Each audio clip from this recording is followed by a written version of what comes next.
नमस्ते दोस्तों, स्वागत है आपका हिंदी नॉवल स्टोरी एक्सप्लेनर में, जहां हर कहानी एक नई दुनिया का दरवाज़ा खोलती है। यहां आपको सिस्टम, रोमांस और मैजिक जैसी अलग अलग तरह की कहानियां मिलेंगी जो आपको एक जादुई और रोमांचक सफ़र पर ले जाएंगी। तो आइए इस अद्भुत सफ़र में आगे बढ़ते हैं। स्टोरी पसंद आए तो लाइक, शेयर और हमारे टेलीग्राम को ज्वाइन जरूर करें। अध्याय 12, जगत भाई। मास्टर दू मैनेजर का नाम सुनकर सभी लोग हंस पड़े। शेन्हू में कौन नहीं जानता कि जगत भाई शेन्हू रोड पर कुछ शीर्ष नेताओं में से एक हैं। उनके नाम पर अनगिनत उद्योग हैं और उनका प्रभाव जीवन के सभी क्षेत्रों में व्याप्त है। वह एक वास्तविक और निर्दयी भूमिका है। जगत भाई के बारे में कहा जाता है कि वह क्रूर और मूढ़ी है। वह कानून की अनदेखी करता है और उसे अपमानित करने की हिम्मत करता है। दुनिया में अब कोई भी जीवित नहीं है। पूरे शेन्हू क्षेत्र में हमें यह नहीं कहना चाहिए कि आम लोग उसे भड़काने की हिम्मत नहीं करते। यहाँ तक कि सभी स्तरों पर बड़े लोग जो ताकत में बराबर हैं, वे भी उसे आसानी से भड़काने की हिम्मत नहीं करते। अब अर्जुन मेहरा दरअसल जगत भाई द्वारा तय किए गए बॉक्स का नाम बदलना चाहता है। यह मौत की तलाश नहीं है, लेकिन ये क्या है? ये स्थिति देखकर करण मल्होत्रा के मुंह से एक आत्मसंतुष्ट मुस्कान निकल आती है, मानो उन्हें अर्जुन मेहरा का अंत दिख रहा हो। मैं धरती की ऊंचाई नहीं जानता। मैं देखना चाहता हूं कि आज तुम कैसे मरोगे। 50,000 के साथ चुनहुआ मंडप का नाम बदलकर युलुओ मंडप रखने के बारे में आपका क्या विचार है? अर्जुन मेहरा ने करण मल्होत्रा के शेडेनफ्रॉइड को नज़रअंदाज करते हुए शांति से चाय का कप हाथ में लिया, अपनी लारपी और बिना किसी जल्दबाजी के मैनेजर से बातचीत जारी रखी। मैनेजर ने उपहास किया और कुछ नहीं बोला। एक नवजात बछड़ा बाघों से नहीं डरता। अफसोस, मुझे डर है कि आप DUI के सुधार की विधि नहीं जानते। नहीं, ये केवल 3 लाख या 4 लाख है। अर्जुन मेहरा ने मैनेजर की हरकतों पर ध्यान नहीं दिया और कीमत बढ़ाना जारी रखा। 1 मिलियन। जब उसने कीमत 10 लाख तक पहुंचा दी तो होटल मैनेजर, जिसने उसे भोजन के लिए तुच्छ समझा था, ने अपना चेहरा बदल लिया और अपना शरीर कांपने लगा। दरअसल इस समय न सिर्फ मैनेजर ने तीखी प्रतिक्रिया दी, बल्कि अन्य लोग भी अर्जुन मेहरा का हाथ थामकर चौंक गए। भगवान घोड़े की स्थिति। अर्जुन मेहरा, यह अर्थ देखें, स्पष्ट है, लक्ष्य तक नहीं रुकना है। बॉक्स का नाम बदलने के लिए आप 10 लाख कैसे नष्ट कर सकते हैं? क्या ये सच है? क्या आप अपना नाम बदलने के लिए $10 लाख देने को तैयार हैं? मैनेजर शांत नहीं बैठ सका और आश्चर्य से अर्जुन मेहरा को देखने लगा। बिल्कुल, अर्जुन मेहरा दृढ़ दिखते हैं, यहाँ तक कि भौहें भी नहीं झपकती। सूखी कुरकुरी जमीन जवाब देती है। ये मैनेजर स्पष्ट रूप से हिचकिचा रहा था। 1 मिलियन, चाहे कोई भी हो, कोई छोटी संख्या नहीं है। यहाँ तक कि श्री डू भी यह नहीं कह सकते कि वे उदासीन हैं। मैनेजर, इसकी बकवास मत सुनो। मैनेजर के तेवर डगमगाते देख करण मल्होत्रा जल्दी में आ गए और सीधे मैनेजर को आवाज लगाई, ये लड़का तो लटकता हुआ तार है। इसके पास $10 लाख कहाँ हैं? इसके झांसे में मत आना। अच्छा, मुझे धोखा देना? मास्टर डू को धोखा देना है, जो जीने से थक गया है और मिस्टर डू को धोखा देना चाहता है। इस बार अर्जुन मेहरा के पलटवार करने का इंतजार नहीं किया गया, बल्कि मैनेजर ने गुस्से भरी नजरों से करण मल्होत्रा को घूरा और ठंडी सांस ली। करण मल्होत्रा के पिता एक छोटी सी कंपनी में सिर्फ एक अधिकारी हैं। वे अमीर लोगों की दूसरी पीढ़ी से भी नहीं हैं। वे सड़क पर चलने वाले लोगों से बाघ की तरह डरते हैं। मैनेजर की नज़रों से वे तुरंत डर जाते हैं और फिर से बोलने से डरते हैं। मैनेजर, जब तक आप ऐसा कर देंगे, मैं आपको 1 लाख अतिरिक्त भुगतान करूंगा। करण मल्होत्रा, जिनके चेहरे पर सफेदी छा गई थी, की ओर तिरस्कार भरी नज़र से देखते हुए अर्जुन मेहरा ने बिना किसी हीन भावना के मैनेजर से कहा। फिर निष्क्रिय नहीं हुआ। प्रबंधक का मोबाइल फोन लिया और फिर मौके पर अलीपे 100,000 में बदल गया। अलीपे आ गया, 100,000 रुपया। अलीपे के आगमन की सूचना सुनकर मैनेजर को यकीन हो गया कि अर्जुन मेहरा वाकई अमीर है। लेकिन इस दुनिया में पैसा ही मालिक है। पैसा सब कुछ नियंत्रित कर सकता है। ठीक है, हे प्रतिष्ठित अतिथि, कृपया यहाँ एक क्षण प्रतीक्षा करें और मैं थोड़ी देर में श्री डू को आमंत्रित करूंगा। ऐसे धन के देवता को तो मैनेजर ने जरा भी नाराज करने की हिम्मत नहीं की। उसने अर्जुन मेहरा की कई बार चापलूसी की और जगत भाई को रिपोर्ट करने के लिए बैकस्टेज चला गया। मैनेजर के चले जाने के बाद रेस्तरां का माहौल अचानक शांत हो गया। अनगिनत जोड़ी आंखें अर्जुन मेहरा पर तीर की तरह घूम रही थीं। तुम्हें पता है, अर्जुन मेहरा अतीत में कई लोगों की नज़र में बिल्कुल रेशमी कपड़े पहने हुए थे, लेकिन अब वह इतना उदार हो गया है कि वह केवल बॉक्स का नाम बदलना चाहता है और 10 लाख रुपए खर्च करना चाहता है। अध्याय 13। अर्जुन मेहरा के हाथ में जो रकम है, उसे देखकर लोग हैरान हैं, लेकिन उन्हें नहीं पता अर्जुन मेहरा के लिए 10 लाख रुपए एक पैसा भी नहीं है। आखिरकार 800 अरब रुपए की शुरुआती निकासी के रूप में वैश्विक खनिज संसाधनों पर बैठे अर्जुन मेहरा कहते हैं कि पैसा वास्तव में सिर्फ एक संख्या है। सबकी हैरान आंखों के सामने जब मोटा आदमी और अनाया सिन्हा अर्जुन मेहरा को इस तरह का पागलपन छोड़ने के लिए मनाते हैं, तब भी अर्जुन मेहरा शांत बैठे रहते हैं और उनका चेहरा पूरी तरह शांत रहता है। काफी देर बाद जब लोग स्थिति के विकास से स्तब्ध थे तो उन्होंने होटल के बाहर से लोगों के एक समूह को भागते हुए आते देखा। पहला आदमी बहुत ही खूंखार और क्रूर था। बिना पूछे ही लोग अंदाजा लगा लेते थे कि यह आदमी होटल के पर्दे के पीछे का बॉस है, जगत भाई शेन्हू की भूमिगत दुनिया का मशहूर आदमी। लाओजी के क्षेत्र में गड़बड़ी करने की हिम्मत कौन करता है। जगत भाई नामक व्यक्ति अभी अभी होटल में पहुंचा था। वह भीड़ पर दहाड़ रहा था। उसकी दहाड़ सुनकर भीड़ कांपने से खुद को नहीं रोक सकी और यहाँ तक कि कुछ लोग अनजाने में एक तरफ हट गए और क्रोधित बड़े आदमी को देखने की हिम्मत नहीं जुटा पाए। आखिर जगत भाई इतने सालों से शेन्हू रोड पर गैंगस्टर है, उस पर हमला करने की हिम्मत कौन कर सकता है। मास्टर डू, ये वही है। मैनेजर साहब जगत भाई के पीछे आदरपूर्वक चल रहे थे। ये देखकर वे तुरंत उठ खड़े हुए और अर्जुन मेहरा की ओर इशारा करके जगत भाई से बोले, बेटा, मुझे यकीन नहीं हो रहा कि तुम इतने बोल्ड हो। क्या तुम बॉक्स का नाम बदलने की हिम्मत कर सकते हो? क्या तुम जानते हो कि लाओजी के लिए इन बॉक्स नामों का गहरा मतलब है? जगत भाई ने आंखें सिकुड़कर अर्जुन मेहरा को व्यंग्यात्मक दृष्टि से देखा। उदाहरण के लिए, ये बसंत पुष्प मंडप विशेष रूप से मेरे गांव की महिलाओं के बसंत पुष्पों के लिए लिया गया है। क्या आपको लगता है कि आप इसे अपनी इच्छानुसार बदल सकते हैं? हाँ, तुम सही हो। मैं डुए के इरादे को समझ सकता हूँ, लेकिन कृपया बॉक्स का नाम बदलने के इरादे के बारे में मेरी बात सुनो। इसके अलावा मेरा मानना है कि मैंने जो कीमत पेश की है वह बहुत कम नहीं है। जगत भाई की ठंडी भौहों और क्रोधित आंखों के सामने अर्जुन मेहरा स्थिर खड़ा रहा और शांत मुस्कान के साथ बोला, सच में? जगत भाई ने अर्जुन मेहरा की ओर देखा। उनके मुंह से विषैले सांप जैसी मुस्कान फूट पड़ी और तुरंत उन्होंने अपनी नजरें दूसरे लोगों की ओर घुमा लीं। वे सब उसकी ओर ऐसे देखने लगे मानो उन्हें किसी जहरीले सांप ने डस लिया हो। वे उसकी आंखों में देखने की हिम्मत नहीं कर पा रहे थे। अरे, फिर भी मेरे साथ आओ, मैं इसके बारे में सुनना चाहूंगा। क्या तुम मुझे बता सकते हो कि मैं क्यों भावुक हो गया हूँ? याद रखो बेटा, अगर तुम्हारे कारण मुझे प्रभावित नहीं करते तो मैं तुम्हें बहुत बुरा दिखाऊंगा। जगत भाई यिन ने मुस्कुराते हुए कहा, स्प्रिंग फ्लावर पवेलियन में सबसे पहले। अर्जुन मेहरा, भूल जाओ। ये देखकर कि अर्जुन मेहरा जगत भाई का पीछा करने जा रहा है, अनाया सिन्हा और मोटा आदमी चिंतित दिखने लगे और उसे रोकना चाहते थे। कोई बात नहीं, मैं जल्द ही बाहर आ जाऊंगा। अर्जुन मेहरा दो लोगों को देखकर सिर हिलाते हैं, उदासीनता से मुस्कुराते हैं और बॉक्स में चले जाते हैं। जगत भाई के चले जाने तक रेस्तरां में जनता का मूड ठीक नहीं हुआ। खैर, ये लड़का सचमुच अपनी शक्ति से बाहर है। अगर उसने ढूंढे को अपमानित करने की हिम्मत की तो वह मौत की तलाश में है। करण मल्होत्रा अर्जुन मेहरा की पीठ की ओर देखते हुए क्रूर स्वर में कहते हैं, इसमें कोई संदेह नहीं है, तुम इस बारे में मत सोचो, तुम्हें पहले तो मरने के लिए मजबूर किया ही जाना चाहिए। जब उन्होंने ये सुना तो वे सभी सहमत हो गए। सभी की राय लगभग एक तरफा है कि अर्जुन मेहरा ने अपनी क्षमता से परे जाकर जगत भाई को चुनौती देने का साहस किया है तो उसका दुर्भाग्य ही होगा। तथापि समय बीतता जाता है, लेकिन बंद वसंत फूल मंडप में आधे दिन तक कोई गतिविधि नहीं होती है। क्या चल रहा है? जब लोग अचंभित और उलझन में थे तभी स्प्रिंग फ्लावर पवेलियन का दरवाजा खुला।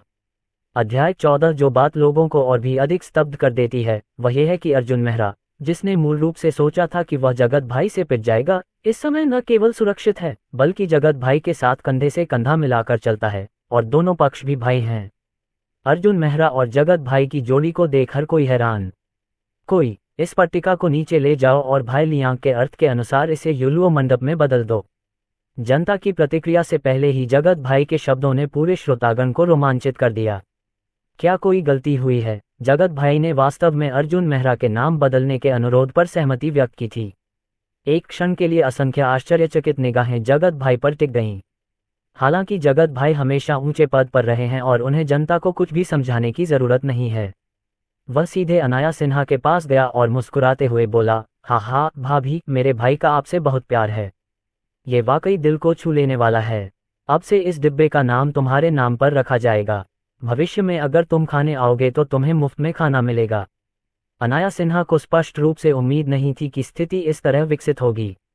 वह सिर्फ अर्जुन मेहरा को आगे बढ़ने में मदद करने के लिए थी। उसने सिर्फ अर्जुन मेहरा की प्रेमिका होने का नाटक किया था, लेकिन वह नहीं चाहती थी कि अर्जुन मेहरा असली की तरह व्यवहार करे और खुद को ऐसा उपहार दे।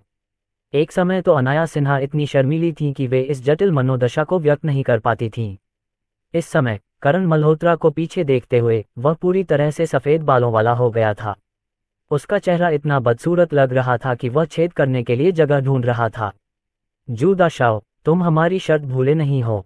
अब जब तुम जीत गए हो या हार गए हो तो तुम्हारे लिए पैसे कमाने का समय आ गया है।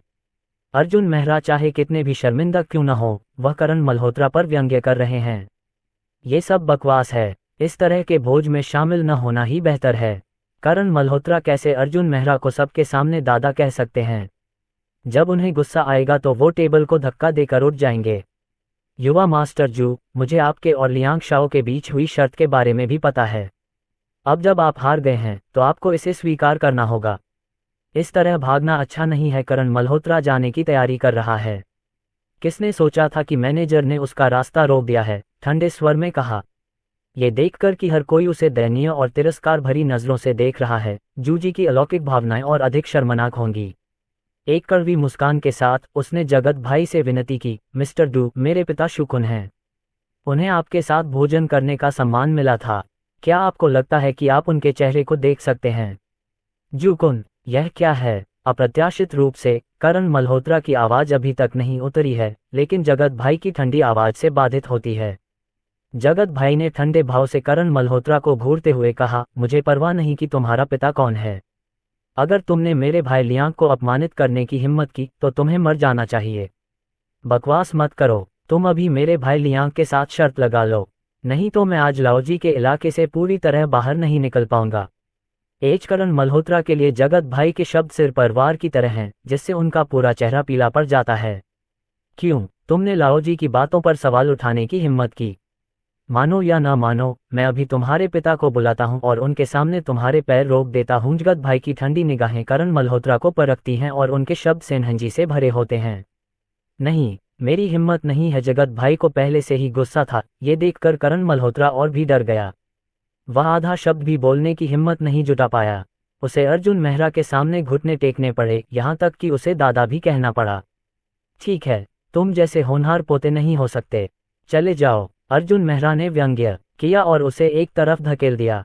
करण मल्होत्रा को बस यही लगा कि उसका चेहरा बदनाम हो गया है, लेकिन जगत भाई के सामने उसकी हिम्मत नहीं हुई कि वह हमला करे। उसे अपना सिर पकड़कर उदास होकर वहां से चला जाना पड़ा।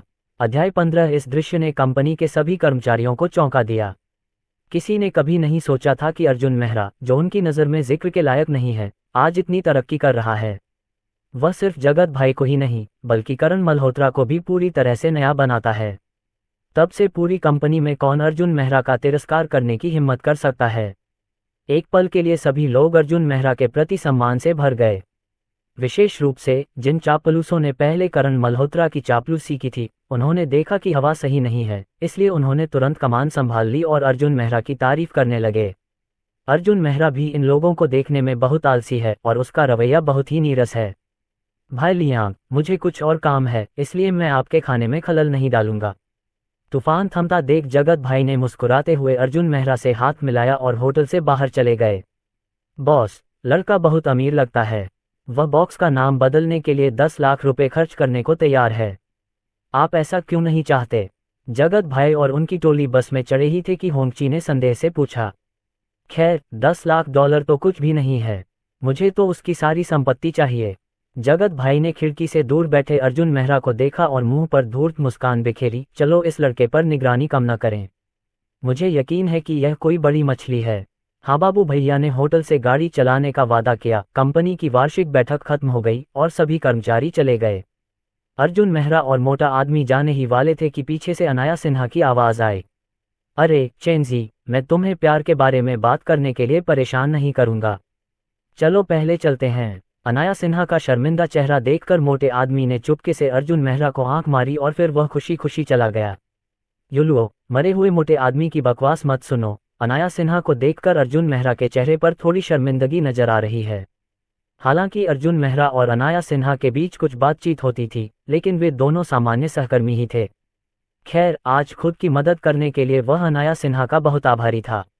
नहीं, सब ठीक है। अनाया सिन्हा ने अपना सिर नीचे कर लिया और अचानक उसकी हिम्मत नहीं हुई कि वह अर्जुन मेहरा की आंखों में देखे। किसी कारणवश उसे अचानक ऐसा महसूस हुआ कि उसके और अर्जुन मेहरा के बीच का रिश्ता थोड़ा जटिल हो गया है और उनमें कुछ बड़ापन आ गया है। लेकिन क्या यह अर्जुन मेहरा का दिखावा मात्र था? क्या ऐसा इसलिए नहीं है क्योंकि मैं लंबे समय से अर्जुन मेहरा के बारे में अच्छी राय रखता हूँ? युलुओ, क्या तुम यहाँ तक गाड़ी चलाकर नहीं आए? मैं तुम्हें वापस ले चलूंगा। इस दौरान अर्जुन मेहरा को भी लगा कि दोनों लोगों के बीच का माहौल कुछ हद तक शर्मनाक है। ये देखकर कि अनाया सिन्हा बस से आई थी, उन्होंने उसे लिफ्ट देने की पेशकश की। अच्छी तरह से ठीक है, अनाया सिन्हा ने वादा किया और अचानक कुछ सोचने लगी। अर्जुन मेहरा, क्या आपने कार खरीदी है? हाँ, मेरी कार बाहर ही खड़ी है। चलो चलें। अर्जुन मेहरा ने सिर हिलाया। वे होटल से एक दूसरे के बगल से निकले और बाहर बेंटले में चले गए। इस समय होटल में अभी भी कुछ कर्मचारी मौजूद हैं। ये देखकर कि अर्जुन मेहरा और अनाया सिन्हा एक दूसरे से बहुत अच्छी तरह मेल खाते हैं, खासकर जब वे वास्तव में 10 लाख वर्ग की लग्जरी कार में बैठते हैं, हर किसी की आंखें ईर्ष्या से भर जाती हैं। कोने में अकेली बैठी रोशनी शर्मा ईर्ष्या और पछतावे से भरी उन दो लोगों की आंखों में देखती है। वे सभी अपने अंधेपन के लिए खुद को दोषी मानते हैं। वे नहीं जानते कि अर्जुन मेहरा एक एकांत प्रिय भगवान हैं। लेकिन अब पछताने के लिए बहुत देर हो चुकी है। नहीं, अर्जुन मेहरा उसकी रोशनी शर्मा का है, वह अनाया सिन्हा से छुटकारा नहीं पा सकती। अर्जुन मेहरा और अनाया सिन्हा को बात करते, हंसते और अंतरंग होते देख रोशनी शर्मा उठकर होटल से बाहर निकल जाती हैं। उसे अर्जुन मेहरा को वापस लेना होगा। अर्जुन मेहरा जो उसका बॉयफ्रेंड है, उसे खुद को माफ कर देना चाहिए, चाहे उसकी 1000 गलतियां ही क्यों न हों। वह अर्जुन मेहरा को कभी एक दूसरे के लिए नहीं छोड़ेगी। अध्याय 16। अर्जुन मेहरा। हनी, तुम रुको। कार के अंदर अर्जुन मेहरा इंजन चालू करने के लिए तैयार है, लेकिन रोशनी शर्मा रास्ता रोकने के लिए रोती हुई दिखाई देती है। पति, ये सब मेरी गलती है। अब मेरी आंतें लगभग पछतावे से हरी हो गई हैं। कृपया मुझे एक बार माफ कर दे, चलो फिर से साथ हो जाएं। मुझे यकीन है कि मैं भविष्य में आपके लिए अच्छी रहूंगी। मैं फिर कभी अलविदा नहीं कहूंगी। रास्ते से हट जाओ, यहाँ कोई पति नहीं है। अर्जुन मेहरा बर्फ की तरह ठंडा है। वह इस घमंडी औरत को और देखना पसंद नहीं करता। पति जी, मुझे पता है कि आप और वो प्रेमी प्रेमिका नहीं हैं। ये तो जानबूझकर नाटक है ना। मैं फिर कभी ऐसा नहीं करूंगी। रोशनी शर्मा ने कार के अगले हिस्से को दोनों हाथों से कसकर पकड़ रखा है। उसके चेहरे पर आंसू बह रहे हैं और वह अर्जुन मेहरा को जाने देने के लिए कुछ नहीं कह रहा है। सुरक्षा, अर्जुन मेहरा ने व्यंग्य किया और अपने पास खड़े सुरक्षा गार्ड की ओर कई नोट फेंके। इस पागल औरत को दूर भगाओ। ठीक है, लियांग शाओ। अर्जुन मेहरा जगत भाई का भाई है। सुरक्षा गार्ड की हिम्मत कैसे हुई उसे नजरअंदाज करने की। इसके अलावा अर्जुन मेहरा को अभी भी इनाम मिलना बाकी है। तुरंत ही 2 सुरक्षा गार्ड आगे आए और रोशनी शर्मा को जबरन खींचकर अलग कर दिया। तुम ये पैसे ले लो, ठीक उसी समय जब मैं तुम्हें ब्रेकअप फीस दे दूंगी। भविष्य में हमारा कोई दोस्त नहीं रहेगा, इसलिए बेहतर होगा कि हम फिर कभी न मिलें। अर्जुन मेहरा ने रोशनी शर्मा को, जो पहले ही रो चुकी थी, ठंडे दिमाग से उठाया, बिना कोई भाव व्यक्त किए उसकी ओर नोटों का एक बंडल फेंका और गाड़ी चलाकर चला गया। दूर से आती कार की आकृति को देखते हुए रोशनी शर्मा जमीन पर बैठ गईं और पश्चाताप से फूट फूट कर रोने लगीं। अनाया सिन्हा को घर भेजने के बाद अर्जुन मेहरा ने बैंक के पास से गुजरते हुए कुछ पैसे निकालने की योजना बनाई, जहां उसने पैसे जमा किए थे। यद्यपि यह मोबाइल भुगतान का युग है, लेकिन बिना पैसे के कहीं भी भुगतान करना आसान है। हालांकि साइट पर स्थापना के लिए जेब में कुछ नकदी रखना आवश्यक है। अर्जुन मेहरा बैंक में गया, बैंक कार्ड निकाला और खिड़की पर खड़ी खूबसूरत महिला क्लर्क को सौंप दिया। सुंदर, कृपया मुझे 1 लाख रुपये निकालने में मदद करें। 1 लाख। पूजा सक्सेना नाम की यह खूबसूरत महिला कर्मचारी एक नई कर्मचारी है जो अभी अभी इंटर्नशिप के लिए बैंक में आई है। वह व्यवसाय में बहुत कुशल नहीं है। ये सुनकर कि अर्जुन मेहरा 1 लाख रुपए लेना चाहता है, पूजा सक्सेना की भौहें थोड़ी ऊपर उठ जाती हैं। लेकिन पेशेवर शिष्टाचार के चलते वह फिर भी मुस्कुराते हुए अर्जुन मेहरा को समझाते हैं, माफ कीजिए सर, बड़ी रकम निकालने के लिए आपको पहले से बैंक में अपॉइंटमेंट लेना होगा। क्या आपके पास अपॉइंटमेंट है? नियुक्ति। अर्जुन मेहरा जब भाषण सुनते हैं तो खुद को रोक नहीं पाते। उसके लिए 1 लाख रुपए निकालना सिर्फ नकदी के इस्तेमाल की सुविधा के लिए है और यह सिर्फ जेब खर्च है। वह पहले से अपॉइंटमेंट लेने के बारे में कैसे सोच सकता था? मुझे खेद है, यदि आपके पास अपॉइंटमेंट नहीं है तो आप आज केवल 50,000 ही प्राप्त कर पाएंगे। क्या आप शेष 50,000 के लिए कल आ सकते हैं? अर्जुन मेहरा कुछ हैरान से दिखे। कविता जोशी कुछ अवाक, लेकिन फिर भी धैर्यपूर्वक समझाती रहीं। केवल 50,000। ऐसा लगता है कि जब मैं इसे पहुंचता हूं तो पैसा खर्च करना मुश्किल हो जाता है। ये सुनकर अर्जुन मेहरा के माथे पर बल पड़ गए। हाँ, यह आदमी मूर्ख लग रहा है जिसके पास पैसे नहीं हैं। वह जानता है कि बैंक बिना अपॉइंटमेंट के बड़ी रकम नहीं निकाल सकता, इसलिए वह जानबूझकर यहाँ आता है। हाँ, उसकी खराब हालत को देखते हुए मुझे सचमुच संदेह है कि उसके कार्ड में 50,000 रुपये भी नहीं होंगे। अरे गरीब, अपना समय बर्बाद मत करो। अगर तुम्हारे पास पैसे नहीं हैं तो तुम कुछ पैसे बचा सकते हो। मजबूर होने का नाटक मत करो। लाइन में खड़े कुछ जमाकर्ता जब बेकार और ऊब जाते हैं तो वे अर्जुन मेहरा का मजाक उड़ाते हैं। अध्याय 17। तब अर्जुन मेहरा इन गपशपों से सहमत नहीं था। वह पहले 50,000 लेने की योजना बना रहा था, लेकिन उसने देखा कि एक युवक फैशनेबल कपड़े पहने हुए आ रहा है। युवक बहुत घमंडी लग रहा था। उसने बस लोगों को अलग किया और कैबिनेट की खिड़की के पास लेट गया। उसने कविता जोशी से मुस्कुराते हुए कहा, बहन, आज भाई का जन्मदिन है। क्या हाल है? मैं तुम्हें मुंह दिखाई दूंगा और बाद में खाना खाऊंगा। युवक के रूप और लहजे से यह स्पष्ट है कि वह दूसरी पीढ़ी का धनी व्यक्ति है जो पैसे को गंदगी की तरह खर्च करता है। और कविता जोशी से बात करने का उनका अंदाज भी बहुत जोरदार है, मानो कविता जोशी को खा जा रहे हों। मुझे खेद है, मैं व्यस्त हूँ, मेरे पास समय नहीं है। कविता जोशी भी जाहिर तौर पर दूसरी पीढ़ी के धनी बांका की सासों की आदि नहीं है। उनकी तरफ न देखें, बस हाथ में हिसाब देखने के लिए झुकें। अरे जुओ सुंदरी, हमेशा हजारों मील दूर रहने वाले लोगों को मना मत करो। क्या तुम नहीं समझ सकती कि मैं तुम्हारे लिए क्या मायने रखता हूँ? अमीरों की दूसरी पीढ़ी के राहुल चौधरी ने हार मानने से इनकार कर दिया और परेशान करना जारी रखा। भाई, तुम्हारे पास पैसा है। जब तक तुम मेरे साथ चलने का वादा करते हो, मैं तुम्हें भोजन और कपड़े की गारंटी देता हूँ। मुझे सचमुच खेद है, मैं बहुत व्यस्त हूँ, कृपया मेरे काम में बाधा न डालें। कविता जोशी राहुल चौधरी को घृणा से देखती हैं और उन्हें टोकती हैं। छोटे चेंग, तुम हमारे बैंक की उपेक्षा कैसे कर सकते हो? राहुल चौधरी अभी बात करने ही वाले होते हैं, लेकिन उन्हें बैंक का प्रोफेशनल सूट पहने एक महिला दिखती है जो अमीर और साव पेनेट्रेट दिखती है। यहाँ पर मौजूद महिला मीना कपूर हैं, जो बैंक की लॉबी मैनेजर हैं। मीना कपूर ने कविता जोशी को कुछ शब्दों के लिए डांटा और फिर राहुल चौधरी से कहा, चेंग शाओ, आप हमारे बैंक के वीआईपी ग्राहक हैं। कृपया यहाँ आएं, या मैं व्यक्तिगत रूप से आपका स्वागत करूंगी। हाँ, ठीक। राहुल चौधरी ने कविता जोशी के बंद दरवाजे को एक से ज्यादा बार खाया होगा। इस समय वह नाराज नहीं है।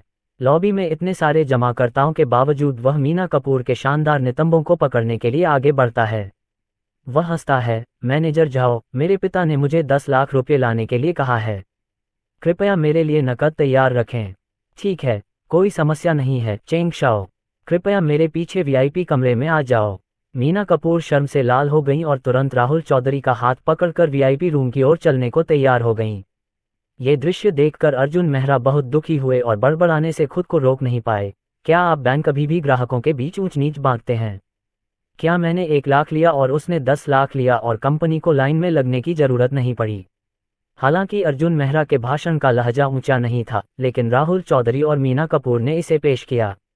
मौके पर पूरे बैंक हॉल में माहौल अचानक जमने लगा। बेटा, ऐसा लगता है कि मैं ये सुनकर बहुत असंतुष्ट हूँ। राहुल चौधरी ने पलटकर अर्जुन मेहरा को तिरस्कार भरी नजरों से देखा। ये देखकर कि अर्जुन मेहरा तो बस रेशम की एक लटकती हुई जोड़ी है, राहुल चौधरी की आंखों में और भी अधिक तिरस्कार झलकता है। क्या आपको लगता है कि अगर आप 1 लाख रुपये लेते हैं तो ये बहुत बढ़िया है?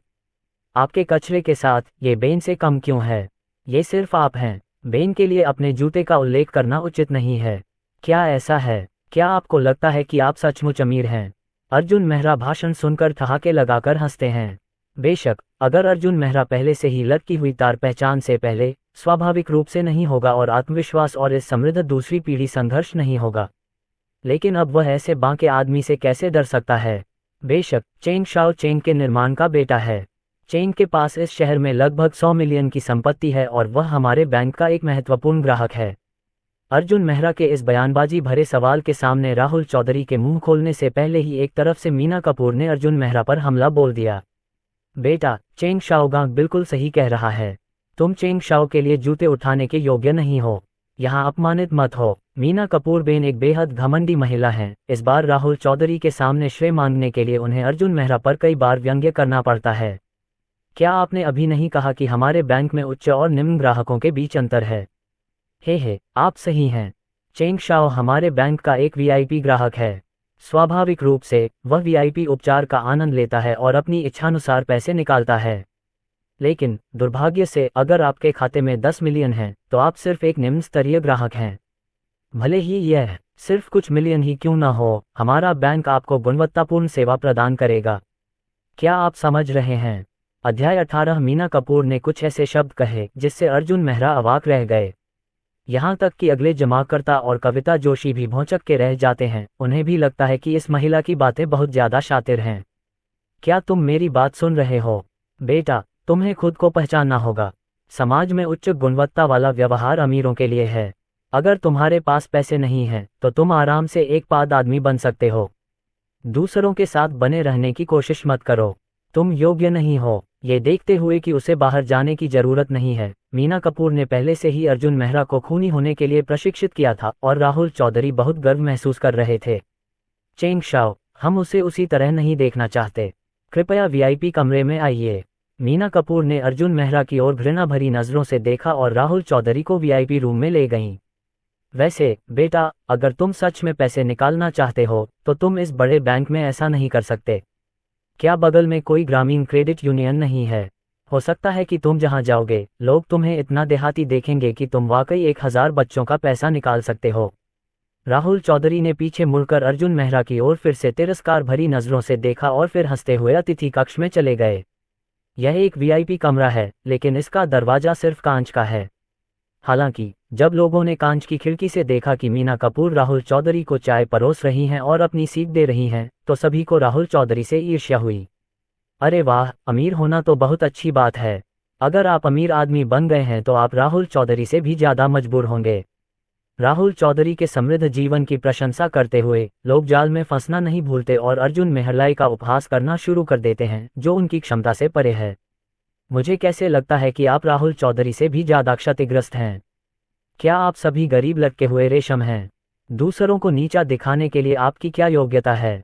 अर्जुन मेहरा को एक दूसरे को बुरे शब्द बोलते देख कविता जोशी वाकई नीचे नहीं देख पाती, भौहें सिकोड़कर सबको डांटती है।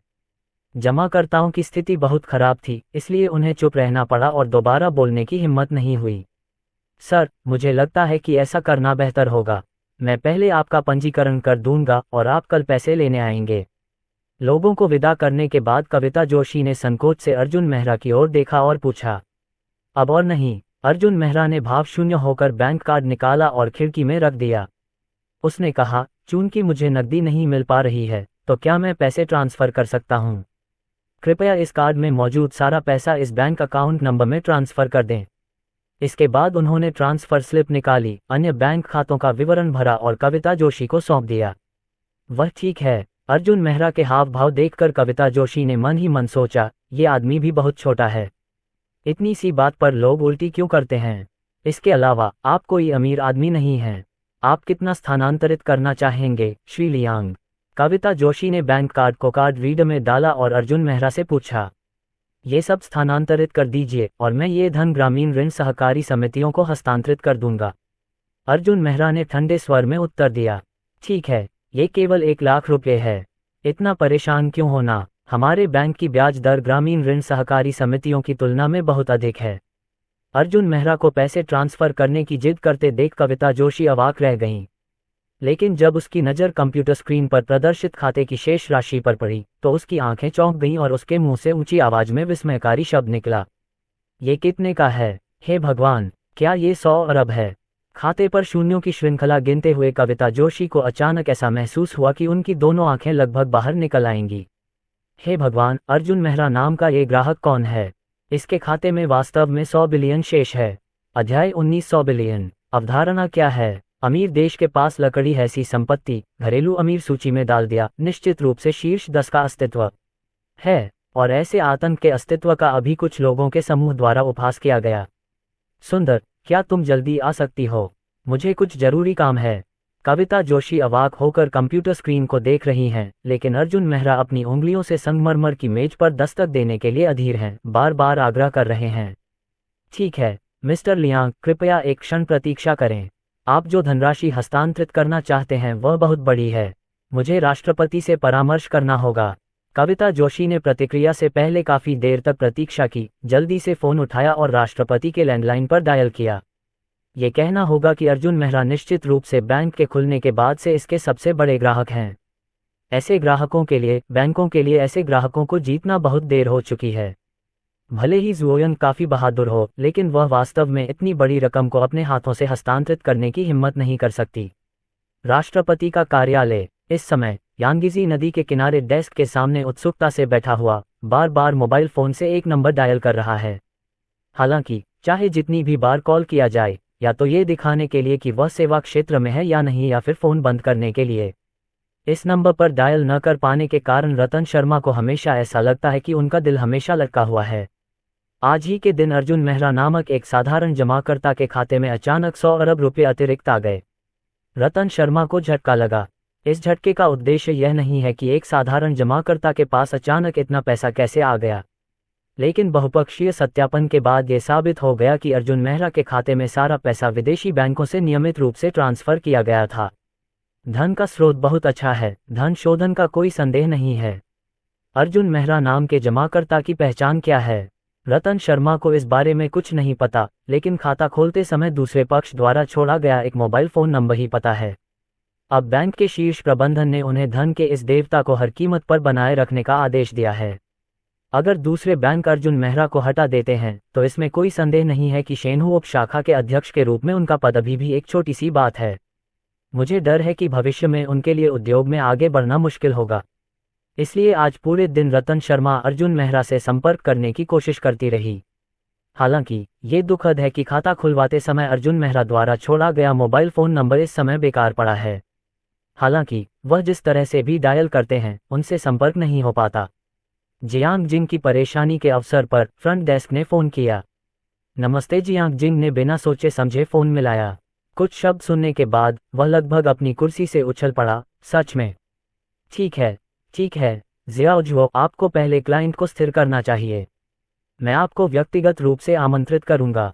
फोन छोड़कर रतन शर्मा पुरस्कार जीतने से ज्यादा उत्साहित थे और जल्दी से कार्यालय से बाहर निकलकर नीचे चले गए। दूसरे अंकल, क्या हुआ इतनी जल्दी? रतन शर्मा जल्दी से नीचे हॉल में भाग गया। उसने लंबे बालों वाली एक खूबसूरत महिला के सामने पूरा कप लगभग छू भी नहीं पाया। लंबे बालों वाली सुंदरी प्रिया शर्मा बैंक की वीआईपी ग्राहक प्रबंधक हैं और रतन शर्मा की भतीजी भी हैं। हालांकि जियांग और जिंगफेंग के बीच संबंधों के कारण प्रिया शर्मा को बैंक में स्थानांतरित कर दिया गया था, लेकिन ग्राहक प्रबंधक का पद पाने की जियांग की क्षमता उसकी व्यक्तिगत योग्यता से निकटता से जुड़ी हुई है। जियाओ यान, ये बिल्कुल सही है। मेरे साथ सबसे प्रतिष्ठित ग्राहकों में से एक से मिलने चलो।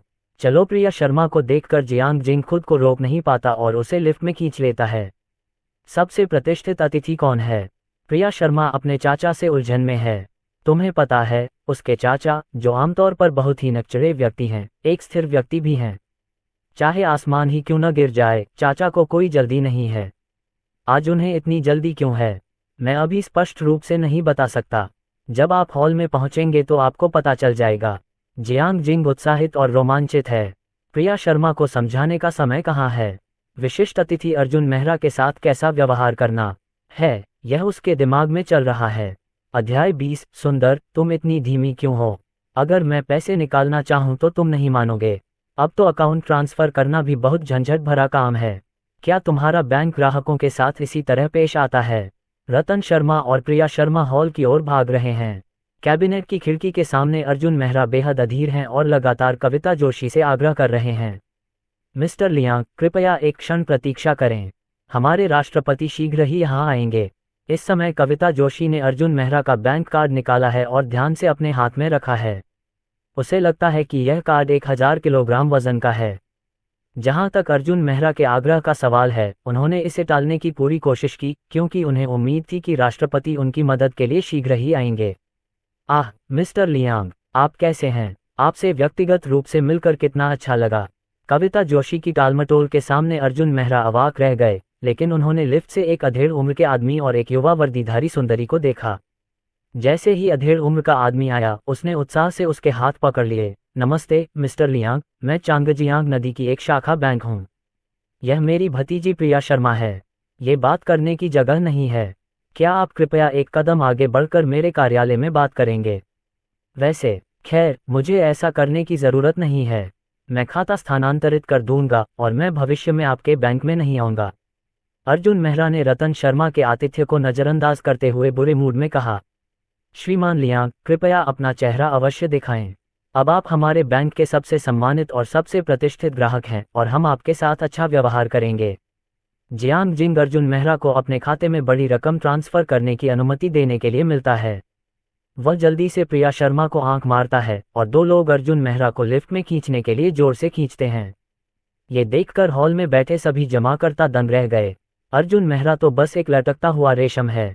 राष्ट्रपति उसके प्रति इतने विनम्र क्यों हैं कि वह उसके दादा दादी से भी उसे ऊपर जाने के लिए कहने को कहते हैं। एक पल के लिए लोग अर्जुन मेहरा की पहचान के बारे में अटकलें लगाने लगे। बेशक उनमें अच्छे लोग नहीं हैं। वे कविता जोशी से जानकारी मांगते हैं। कविता जोशी को हालांकि इस मामले की पूरी जानकारी नहीं थी, लेकिन उन्हें पता था कि अर्जुन मेहरा वाकई धन के देवता हैं। इसमें कोई आश्चर्य की बात नहीं थी कि राष्ट्रपति ने उनकी इतनी प्रशंसा की। हालांकि एक बैंक कर्मचारी के रूप में अभी भी इंटर्नशिप कर रही कविता जोशी अर्जुन मेहरा के खाते में आए भारी भरकम आंकड़ों को देखकर दंग रह गईं। वह सार्वजनिक रूप से एक शब्द भी बताने को तैयार नहीं थीं। मिस्टर लियांग, कृपया बैठ जाए। कृपया बैठ जाए। चाय लीजिए मिस्टर लियांग। ये सबसे अच्छी सफ़ेद चाय है जिसे मैंने कई सालों से संजो कर रखा है और मैं इसे पीने से हिचकिचा रहा हूँ। कृपया इसका स्वाद लें श्री लियांग। कृपया धूम्रपान करें मिस्टर लियांग। जब रतन शर्मा ने अर्जुन मेहरा को अपने कार्यालय में आमंत्रित करने का प्रयास किया तो उन्होंने तुरंत अर्जुन मेहरा के प्रति अपनी प्रशंसा व्यक्त करने की पूरी कोशिश की। बेशक इसका उद्देश्य अर्जुन मेहरा से पैसे खर्च न करने की विनती करना है, अन्यथा वह खत्म हो जाएगा। प्रेसिडेंट जियांग, आपका क्या मतलब है? सच बताऊं तो आपके बैंक की सेवा और कार्यकुशलता बहुत खराब है। मैं बहुत असंतुष्ट हूं। बेहतर होगा कि आप मेरे सारे पैसे ट्रांसफर करने में अपनी सुविधानुसार कुछ करें। हालांकि वह जियांग गक्सिंग फेंक से चाय पी रहा था और सिगरेट पी रहा था, फिर भी अर्जुन मेहरा की अभिव्यक्ति शांत नहीं थी और उसने पूंजी वापस लेने पर जोर दिया। नहीं कर सकता। जैसे ही अर्जुन मेहरा ने पूंजी वापस लेने पर जोर दिया, जियांग जिंग ने तुरंत समझाया, श्री लियांग, मुझे विशिष्ट स्थिति नहीं पता है। मुझे लगता है कि इसमें कुछ गलतफहमी होनी चाहिए। इस तरह मैं जियाओ झुओ को बुलाकर स्थिति के बारे में पूछूंगा। आप निश्चिंत रहें कि आप बैंक के सर्वोच्च गुणवत्ता वाले और सबसे प्रतिष्ठित ग्राहक हैं और हमारे बैंक के भगवान हैं। हम आपके हितों का उल्लंघन कभी नहीं होने देंगे। हम निश्चित रूप से आज आपको एक संतोषजनक उत्तर देंगे। रतन शर्मा ने गंभीर रुख दिखाते हुए तुरंत प्रिया शर्मा से कहा कि वह कविता जोशी को फोन करें और उनसे कुछ सवाल पूछना चाहते हैं। अध्याय 21। इसके बाद कविता जोशी थोड़ी परेशान हो गईं। जब उन्होंने राष्ट्रपति को अपने आप आगे बढ़ते हुए सुना तो उन्हें थोड़ी घबराहट महसूस हुई। हालांकि वह नियमों के अनुसार काम कर रही थी, लेकिन उसने अभी अर्जुन मेहरा को नकद राशि नहीं दी, जिससे जाहिर तौर पर यह गौढ़ाव असंतुष्ट था। भगवान जाने अर्जुन मेहरा राष्ट्रपति के सामने खुद को क्या बुरी स्थिति में डालेगा। अफसोस, मुझे डर है कि उसका करियर खत्म हो जाएगा। राष्ट्रपति कार्यालय जाते समय कविता जोशी खुद को दुखी महसूस करने से नहीं रोक पाती। वह एक ग्रामीण लड़की है। विश्वविद्यालय से स्नातक होने के बाद भी बैंक में इतनी अच्छी नौकरी मिलने से पहले उसके परिवार में कई रिश्ते थे। अभी मैंने वास्तव में काम करना शुरू नहीं किया है। अगर मुझे इस वजह से निकाल दिया गया तो मुझे डर है कि पूरे शेनहू में मेरे लिए कोई जगह नहीं होगी। राष्ट्रपति जी, क्या आप मुझे चाहते हैं? वह डरी हुई सी प्रिया शर्मा के पीछे पीछे राष्ट्रपति के दफ्तर में जाती है। जब वह देखती है कि अर्जुन मेहरा गांव उसकी सीट पर बैठा है और जियांग जिंग उसके बगल में खड़ा है, तो कविता जोशी चौंक जाती है और अवाक रह जाती है। खांसी, मैं तुम्हें नहीं ढूंढ रहा हूँ। मिस्टर लियांग तुमसे पूछना चाहते हैं। अभी क्या हुआ? कविता जोशी को आते देख रतन शर्मा तुरंत बहुत क्रोधित हो गए और कविता जोशी पर चिल्लाए, मिस्टर लियांग हमारे लाइन के सर्वोच्च अतिथि हैं। यदि आप इसे संभाल नहीं सकते हैं तो आप समय पर मुझे रिपोर्ट कर सकते हैं। आप इसे कैसे नज़रअंदाज कर सकते हैं? ये शब्दों की गंध से कविता जोशी बहुत शर्मिंदा दिखती हैं। बस समझाना चाहता था, लेकिन रतन शर्मा को अचानक एक सिंक का सामना करना पड़ा। पीना डांटना रास्ता, फिर से व्याख्या मत करो। श्री लियांग से माफ़ी मांगने के लिए जल्दी मत करो। काउंटर पर प्रतिदिन 50,000 से अधिक की निकासी अग्रिम रूप से करनी होगी, जो बैंक की अनिवार्य आवश्यकता है। ये भी बैंक के नियमों के अनुसार है। इसमें मेरी कोई गलती नहीं है। मैं उनसे माफ़ी क्यों मांगूं? इसके अलावा कौन जानता है कि यह आदमी अमीर आदमी है? वह इतना अमीर है कि जब वह पैसे निकालने के लिए बैंक आता है तो उसे बस कस्टमर मैनेजर को ढूंढना होता है। लेकिन उसे लाइन में लगने के लिए काउंटर पर जाना पड़ता है। क्या यह मुझे असहज महसूस नहीं करा रहा है? रतन शर्मा को इस शराब से डांट पड़ी। कविता जोशी शिकायतों से भरी थीं और लगातार बदनामी कर रही थीं। हालांकि भले ही कविता जोशी जानती हों कि यह सब उनकी गलती नहीं है, वह तो बस बैंक का पैसा लूट रही हैं। हालांकि अगर वह अपनी नौकरी बचाए रखना चाहती है तो उसे अभी भी इसे अपनी पीठ पर ढोना होगा। मिस्टर लियांग, मुझे बहुत खेद है। मैं आपकी पहचान नहीं जानता, मैं इसमें कुछ नहीं कर सकती। कविता जोशी को कड़वेपन का सामना करना पड़ता है और अर्जुन मेहरा से माफ़ी मांगनी पड़ती है। पहचान? मुझे खेद है, मैं सिर्फ एक नागरिक हूँ। मेरी वास्तव में कोई पहचान नहीं है। बेशक, अर्जुन मेहरा देख सकते हैं कि कविता जोशी को बलि का बकरा बनाया गया है। अगर आप कविता जोशी के गहरे दुख को देखें तो वह रतन शर्मा के झांसे में इतनी आसानी से नहीं आना चाहते। अपने स्वयं के जियांग सिंह फैंग को देखने के लिए उत्सुक अर्जुन मेहरा ने एक ठंडी मुस्कान दी और जोर देकर कहा, नहीं, आपके बैंक का सेवा गुना कभी भी बहुत खराब है। मैं आपके बैंक में पैसा नहीं रख सकता। राष्ट्रपति जियांग, अब आपके लिए कुछ भी कहना बेकार है। बेहतर होगा कि आप इसे मेरे पास स्थानांतरित कर दें। ऐसा मत करो। जब अर्जुन मेहरा ने पूंजी वापस लेने पर जोर दिया तो जियांग जिंग इतना चिंतित था कि उसने अर्जुन मेहरा के सामने एक चाबी रख दी। मिस्टर लियांग, दरवाजे के बाहर एक बिल्कुल नई BMW X6 खड़ी है। यही चाबी है। इसके अलावा हमारा बैंक आपके खाते का निपटान उच्चतम बाजार ब्याज दर के अनुसार करेगा ताकि यह सुनिश्चित हो सके कि आपकी आय कभी कम नहीं होगी। और जब बात चिंताओं की आती है तो रतन शर्मा को किसी और चीज़ की परवाह नहीं होती। वह अपनी खूबसूरत भतीजी प्रिया शर्मा को अर्जुन मेहरा की ओर धकेलते हैं। श्री लियांग, मेरी भतीजी ने वित्त में एक प्रसिद्ध विश्वविद्यालय से स्नातक की उपाधि प्राप्त की है और वह ठीक दिखती है। जब तक आप पूंजी नहीं निकालते, मैं उसे आपका निजी खाता प्रबंधक बना दूंगा और आपके लिए कुछ भी कर सकता हूं। रतन शर्मा के शब्दों का उत्तरार्ध बहुत स्पष्ट अर्थ रखता है। लगभग सीधे तौर पर नहीं कहा कि वह अर्जुन मेहरा की भतीजी है। संक्षेप में रतन शर्मा का एक ही अर्थ है, यानी जब तक धन के देवता अर्जुन मेहरा अपनी पूंजी वापस नहीं लेते, चाहे कोई भी शर्त क्यों न रखी जाए,